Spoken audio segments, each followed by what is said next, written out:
తెలుగు సినీ పరిశ్రమలో విషాదం చోటు చేసుకుంది.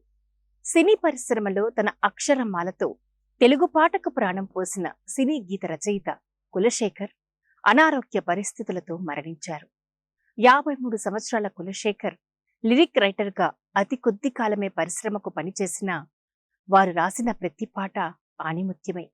ముఖ్యంగా నేటి యువత హృదయానికి చేరువగా ఉండి ఎక్కువగా ప్రేమ పాటలను అందించారు కులశేఖర్.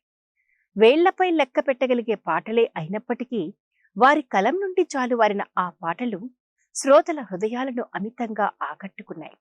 మరి నేడు మన మధ్య లేకపోయినా ఆయన పాటల పొదిలో కాసేపు.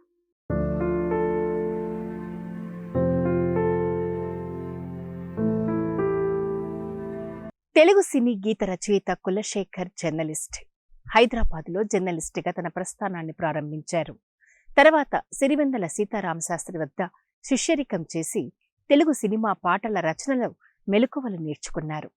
తొలిసారిగా ప్రముఖ దర్శకుడు తేజ దర్శకత్వంలో ఉషా కిరణ్ మూవీస్ వారి నిర్మాణంలో చిత్రం సినిమాకు పాటలు రాశారు. ఆ సినిమాకు ఆర్పి పట్నాయక్ సంగీత దర్శకత్వం వహించారు.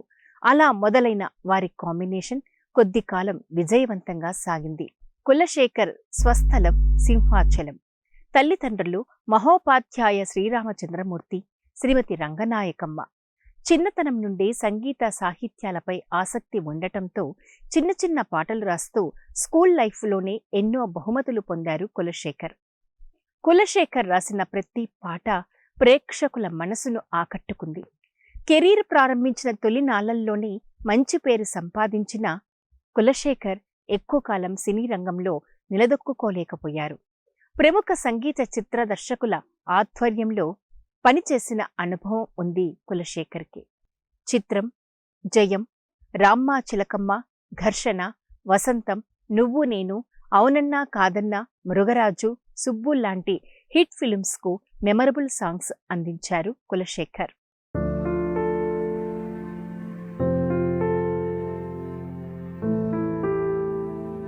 ముక్కుసూటిగా మాట్లాడే తత్వంతో సినీ పరిశ్రమలో చాలా మందికి శత్రువుగా ఉండిపోవలసి వచ్చింది కులశేఖర్కి.